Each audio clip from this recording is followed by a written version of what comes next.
President Putin says the West is pushing the world to the point of no return and lays out terms for Ukraine peace. And there it is, guys. We are quickly approaching the point of no return. Johnny here, Don't Speak News. We'll just get into it like we always do. President Putin has issued another chilling warning to the West, saying its selfishness and hypocrisy has led to a dangerous turn of events about the world close to the point of no return. Speaking to foreign ministry officials, calls to inflict a strategic defeat on Russia, which possesses the largest arsenal of nuclear weapons, demonstrate the extreme recklessness of Western politicians. They either do not understand the scale of the threat they are creating, or are simply obsessed with their own sense of impunity and exceptionalism. I'd say it's the latter, but both can lead to tragedy. Putin also warned that plans by Western countries to provide Ukraine with loans using interest from Russian assets frozen abroad was theft and would not go unpunished. It is theft, you guys. All they did in all these Western countries is rewrite the laws so they could legally, in parentheses and quotes, right, steal these Russian assets. But theft is theft, like he says. Despite all the chicanery, theft will certainly remain theft and it will not go unpunished. Now it's becoming obvious to all countries, companies, and sovereign funds that their assets are not safe. They're just not safe in both the legal and economic sense of the word. Right, so who would want to invest their sovereign funds and wealth into the United States and the West when they can just rewrite the laws and take your money? And that's just one of the things that Russia has complete justification for hitting the West for. But as for Ukrainian peace, he says it's simple. Just get Ukraine to withdraw all their forces out of the Russian-controlled regions and then have, been annexed into Russia, and then get them to reject joining NATO, formally reject it, and Russia will cease fire immediately, is what he's saying here. But those are the terms. He says they're simple, but we know the West won't do that because it's time for war. The powers that be have already decided. And he just can't say that out loud, and I'm sure he knows. So the war will continue, and it will get worse, and it will expand as Russia is ready. They're saying, if necessary, for a first nuclear strike. Sudden deployment of this Prometheus system, which includes dozens of nuclear targets inside of Ukraine. So now all strategic weapons of Russia are in combat service. So here we go. Russia unexpectedly deployed this S-500 Prometheus air defense system, the final piece of the puzzle necessary for a Russian nuclear first strike. Because now the Russians believe they have the ability to repel a counteroffensive nuclear strike by NATO, which then changes the balance of strategic power between the two camps. It certainly does. This is a scenario that War News 24/7 has revealed and highlighted twice so far. There's now the Kinzhal, the Avangard, the Saramat, the RSM-56 Bulava, and now the S-500. Almost all of Russia's strategic weapons are now in combat service, a fact that frees the hands of the Russian military leadership. And as it says here, there's been a sudden development, or I should say a deployment, of Prometheus in Crimea. As the head of the intelligence services of Ukraine, Kirill Budanov, said that Russia has placed elements of the most modern S-500 Prometheus air defense system in Crimea. He says that the latest details of the S-500 have surfaced. This is, in principle, an experimental application, but they're already there. It's recalled that on April 23rd, 2024, the then Minister of Defense of Russia, Sergei Shoigu, said that this year the Russian troops will receive the first-generation S-500 air defense systems and two modifications, long-range surface-to-air missile systems and anti-ballistic defense system missiles. According to Russia's announcements, the S-500 air defense system has the ability to effectively intercept, in addition to all the aerodynamic and ballistic targets, hypersonic weapons, guys, of all types and categories. They can also target threats in space at distance of hundreds of kilometers from the Earth. According to the Russians, the range of this system is 600 kilometers. And that exceeds the S-400 by 200 kilometers. So everyone associates the deployment of the S-500 with the protection of the Kerch Bridge, but that is a secondary issue. The primary objective is to secure Crimea, develop a multi-layered defense with great breadth and depth to intercept NATO nuclear missiles. Perhaps the hits to the Varen's strategic early warning and combat radar accelerated the development of the S-500. Doesn't really matter. It's been deployed now. And the system's ability to engage hypersonic targets essentially marks a major milestone in air defense technology. and places Russia at the forefront of all of it. I'll let you read the rest on your own, as usual. But they're ready to go, guys. It's all sitting on go right here, right now. And like Putin says, the West is pushing the world to the point of no return. By design, it's the one thing he doesn't say. He doesn't include that in there. Anyway, it's close.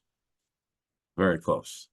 Wars, rumors of wars, indeed. Now, speaking of rumors of war, former MIT professor and rabbi urges Jews to shed all lingering Christian morality and support ethnic cleansing of Gaza. To complete the genocide in Gaza, he says, Israel must distance itself from Christianity. So here we go. He says, in accordance with Talmudic law, former MIT professor and ordained rabbi Jeremy England wants Jews everywhere to reject any lingering sense of Christian morality and instead embrace Israel's ethnic cleansing operation in Gaza. In a blasphemous article he recently wrote for Tablet magazine called Live by the Law or Die on the Cross, England said flat out he believes that Israel must stop pretending it is a nation like any other. No, it's this superiority complex they get from the Talmud. Here we go. He said, we should conquer, annex, and resettle parts of Gaza so that Jews and friendly Gentiles both can live there safely. If our own unsurpassably subtle ethical tradition guides us to these policies, then it is only our lingering ideological subjugation to the Western tradition that makes them seem scandalous. Like the Jew among nations, Israel constantly struggles with its half-successful attempt to blend in with the crowd and pretend to be a member like any other. And it is time to put an end to this paralyzing charade.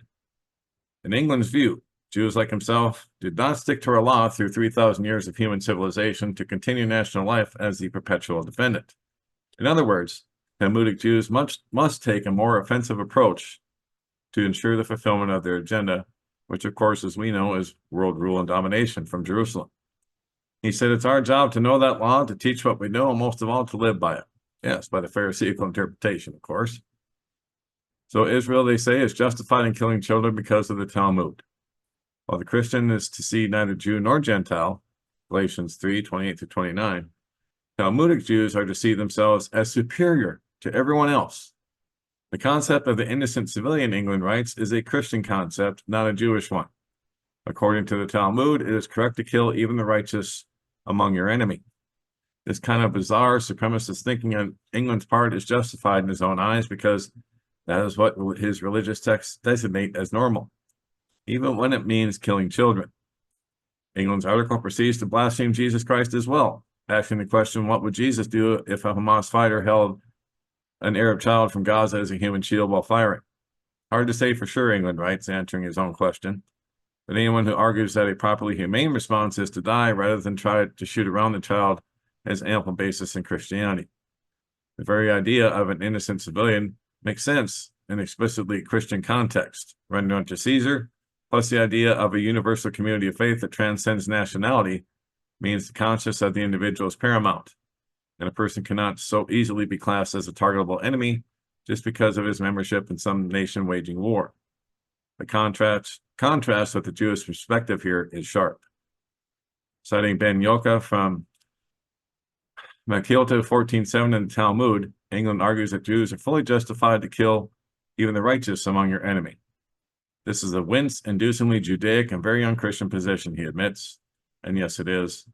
And that's why I will never, ever take that position. Apparently, he forgets the part of the Torah that says, thou shalt not murder. That's part of their law, too. But of course, they think the Talmud supersedes the Torah. So there you have it. That's why Jesus said they followed the traditions of men, not of God. They weren't following the Torah. They were following Talmud at that time, as they still are today. And if you want to know what it really says about Jesus Christ, go ahead and read it. It says he's in hell boiling in excrement. So, and that's me putting it lightly. Anyway, this is how they really feel, guys. It's time to take the blinders off and see this for what it really is, a genocide, an ethnic cleansing. And this former MIT professor and rabbi is urging the Jews to shed all lingering Christian morality and support this ethnic cleansing in Gaza. So there you go. Wow. Right in our faces. Bold as the lion right there. Unbelievable. Now, here we go. On the economic war front, death blow to the U.S. financial system as Saudi Arabia abandons the petrodollar and joins the M-bridge currency. So, as we reported here a week or so ago, on June 8th, the petrodollar, the agreement between Saudi Arabia and the United States, is over. This is where Saudi Arabia would peg their oil sales to the dollar and dollars only. That's how you had to buy your oil. Well, not anymore. This now will free Saudi Arabia to accept all currencies as they join this M-bridge currency, which is digital currency. Imagine that. So this is all part of the plan, guys, for this great reset. They have to get rid of the dollar in order to get that reset going, and they're going to do it with digital money. Here we go. Saudi Arabia abandoned the petrodollar, as War News 24/7 has been announcing for the last 1.5 years, which is because they joined BRICS then 1.5 years ago. I'm not going to go through the history of the petrodollar. We already know that. Basically, on June 9th, 1974, Richard Nixon signed the agreement with Saudi Arabia, pegging the dollar to the oil. Well, now that agreement has ended. One of the rules of the agreement was to sell oil and other goods exclusively in dollars. At the same time, Riyadh said it will not sign a new deal which would allow the Saudis to sell oil in any currency they want. This is a mortal danger for the petrodollar as a global reserve currency, Russian media reported. As a first step, Riyadh announced its participation in an international M-bridge project. International M-bridge. You ever heard of that? Bet you a lot of you haven't. Which uses the multi-central bank digital currency, or CBDC platform. This currency is used by commercial banks and a number of global institutions. It is based on DLT technology and enables instant settlement of cross-border payments and foreign currency transactions. The project has more than 26 observer members, including the South African Reserve Bank, and here are all the rest of the member banks: Bank of Israel, Bank of Namibia, Bank of France, Central Bank of Bahrain, Egypt, Jordan, European Central Bank, the IMF, the Federal Reserve, the Bank of New York, the Bank of Australia, the World Bank, and a number of other financial institutions. So there you go. The first transaction took place in 2022, guys. And bin Salman also refused to attend the G7 summit. Once again, part of the reset. As we've talked about many times, the power structure is shifting from the West over to the East, China and Russia now. Saudi Crown Prince Mohammed bin Salman has announced that he will not attend the anniversary of the 50th G7 summit to be held in Brindisi, Italy on June 13th through the 15th, despite the invitation he received. So he's not there. There you have it, guys. Saudi Arabia is ditching the U.S. dollar and will not renew the petro agreement as it signs on to this new International Monetary Fund supported M-bridge currency. This is going to be the new world currency, guys, or something similar to it, because the IMF is already on record from a couple of years ago saying that all these different CBDCs from all these different countries need to be put into one basket so we have one currency to settle transactions around the world. And that's what they're headed for with this move here. So there you go. The war on the dollar and the war on our economies around the world continues. And last but not least, Matthew 24/7 also includes pestilences, right? So let's talk about some pestilences. Mystery. As a huge group of people falls violently ill while hiking through the remote part of the Grand Canyon. Dozens of tourists say they fell ill on a recent visit to picturesque Havasupai Falls in Arizona. So what's going on in Arizona? Dozens of hikers visiting these falls at the bottom of the Grand Canyon have reported falling violently ill with a mysterious sickness. In some cases, visitors were too sick to hike back out of the canyon and needed to be carried out via helicopter. Marilyn Griffiths, who visited the falls in Arizona to celebrate her 40th birthday, told AZ Family that her trip quickly turned into a nightmare when she suddenly fell very ill. She said they left on the morning of the 6th and set up camp. They had a wonderful campsite. And she started throwing up, just a lot of GI issues, and it just got worse and worse. And another friend in her group also got severely ill and ended up hiking back to several miles to a village in the canyon to get medical attention. He discovered our temperatures were really high. Mine was 104, my friend was 105. We were violently ill. They were able to admit us to the clinic there because they considered it life-threatening. Dozens have taken to social media recently with similar experiences, including Mary Blair, who recently spoke to Fox 10 about the nightmare. She and 11 others set out on a 40-mile hike to the falls, planned over 4 days. The trip took a turn on the final night of the trip when her son suddenly developed norovirus-like symptoms. He was throwing up and having diarrhea all night long. I got him in the river. We were there at midnight, 1 o'clock, just to lower his body temperature. Unbeknownst to them, others in the group were also sick. At 2 a.m., the group started a 2-mile hike to a helicopter pad to get the sick to safety and medical attention. They said this kid is a 4-star athlete. He's the strongest of all of us. He was using hiking poles and could barely walk. Then on the way up, they were passing other people who were throwing up, and that's when I was like, what the heck's going on? There's probably 60 to 70 people down the line, and there are multiple people throwing up. When they got home, the Blair family saw that over 300 people had posted about similar experiences on Facebook with symptoms of vomiting and diarrhea. It's unclear what led to the mass illness, but Blair and her family, who are experienced hikers, told Fox 10 that nearly 400 people were camping in close quarters and sanitary bathrooms were hard to find. So, hard to say, guys, what really caused it, but nonetheless, something did, and it happened to all kinds of people at the same time in this part of the Grand Canyon. So, pestilences indeed, and of course, we know there's a lot of earthquakes going on right now in diverse places, and we just got done covering the nation against nation and kingdom against kingdom part. So there we go. All kinds of stuff going on. I'm a one-man show, so I can only cover so much of it. And so these are the stories that jumped out to me this morning. And that's it for now. Don't forget, don'tspeaknews.com. It's home base for all that we do. Over 2,000 stories here that a lot of them we can't post anywhere else because we truly are news that you're not supposed to speak about. So we have our June 2024 funding going on right here at the top, pinned to the top of the website. Thank you very much for all those who have contributed so far. And of course, all kinds of other stuff we can't speak about anywhere else. Like I said, over 2,000 stories here that you can use to research and inform yourselves with. If you'd like to subscribe and contact me, click the subscribe, contact Johnny tab here. If I can get it to work, there we go. And just type in your email here, hit subscribe, and then every time I put up a new post, you'll be notified. Then here's the email to contact me at don'tspeaknews@protonmail.com. And if you'd like to see other places where you can find us, click the YouTube, BitChute, Rumble, and Telegram links tab. And here are all the different places where you can find us.